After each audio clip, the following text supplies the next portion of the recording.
Hello everybody, hola a todos, welcome back to Carry On Sailing. So we are in Mexico, Barra Navidad, and we have a new camera and now we can show you much better quality. Exactly, we bought some 4K quality equipment. In fact, it's slightly better, and we've got a drone as part of our repertoire now. So we're pretty happy about that because our old camera, which was simply a GoPro, and it's died, and so we really couldn't create anything at all for the past while, or certainly release it. And the second thing is that we haven't really had decent internet connection. So we, as Eva has said, we are in Barra Navidad in Mexico, and it's an extremely beautiful place. So I'm going to pan around and show you some beautiful shots of Barra Navidad, and then tell you about our recent adventures.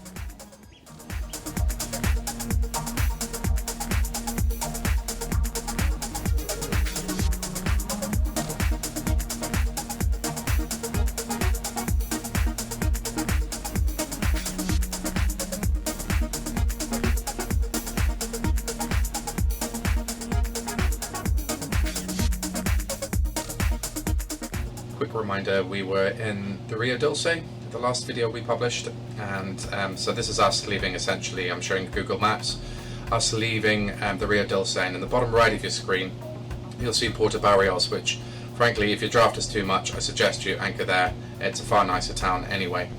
So we passed northeasterly towards the Bay of Islands, and we were just waiting for the hurricane to pass at this time and trying to catch the back end of the front, and so that meant we could go downwind, but unfortunately the waves and the swell were very bad.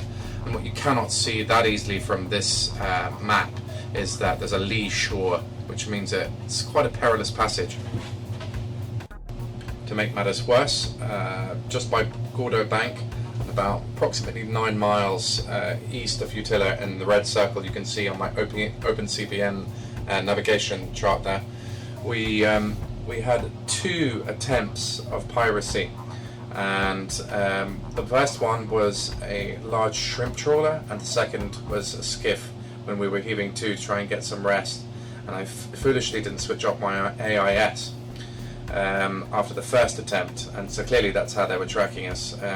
I learned very quickly to switch off all nav lights and everything, and I knew quite a long time before we set off, using the website in one of the following slides, and this website basically provided me quite a useful information of where attacks had occurred, and I dropped waypoints to try and navigate my way around, but essentially the whole area is just pirate infested.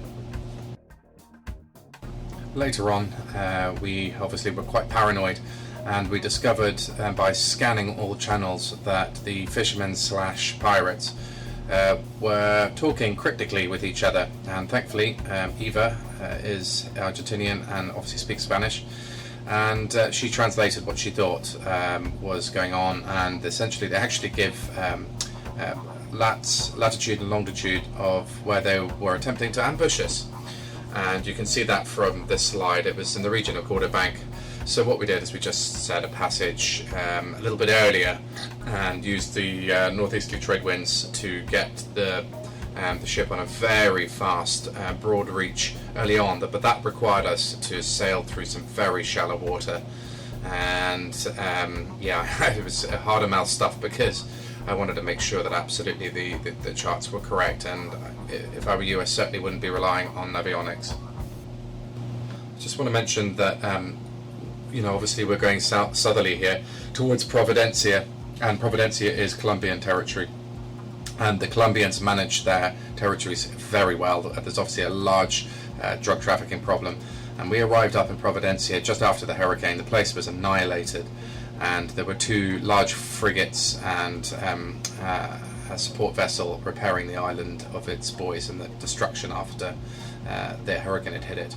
So I was extremely grateful to be allowed to anchor and to seek refuge from the very bad swell in Providencia, and then we just continued south the next day after a bit of rest, and continued south to San Andres, where we were allowed to seek refuge in the leeward aspect of the island to the southwest. In the northeast, traffic picked me up pretty early on, and probably expecting me, and with a little bit of negotiation, they let me seek, as is according to international law, they allowed me a port of refuge and anchor, and I didn't require any fuel at that stage or any food. Just a quick reminder, remember this is still pandemic time, and also a multitude of other countries had simply just ignored international law and sent me away. So from this slide you can see that the northeasterly trade winds with a perfect angle and speed, velocity, so that I could scream very, very fast southerly towards Bocas del Toro. Okay, so you can see there's a lot of information there for you guys, and it's a little bit intense, but at the same time, you know, I need to give a good picture of what really happened, and so that it doesn't happen again, hopefully. And you know, the point is, there's the information there. It's happening regularly. So if you go out there well prepared, then it's less likely to happen in this region. It's a notoriously bad region, Pirates Corner, let's call it, and it seems to be relatively unpoliced. What I did notice was that we saw a French warship refueling in Honduras. They weren't welcome. On the radio, they were deliberately ignored from when they wanted to be refueled. I don't know the name of the warship. All it was a warship, as far as I know. And later, I can tell you, we were very, very grateful to come back into Colombian waters near Providencia Island. And we knew that when we saw two very large frigates and also the support vessel that we were in safety. Now, I want to just obviously say a thank you to the Colombian Navy for allowing us to anchor, because in most countries, if you come close to any naval vessel, and I believe it's 100 meters within close to any naval vessel, you can get fired upon. At least they'll get on the radio and tell you to move out of the way. We were just after the hurricane, and the Colombian Navy didn't even batter an eyelid at us coming and anchoring right next to their support vessel. In fact, they gave us a wave once we'd anchored. So I'm extremely grateful to them. The next point I want to come to is, should you have a firearm on board? Now, I have to say, in that instance, I would have loved to have a firearm. And I know there's a lot of American sailors who firearms are a little bit more freely available to them than they are in the rest of the world. I feel in that instance, a pistol or a small arms would just absolutely have had no effect on the shrimp trawler, none at all.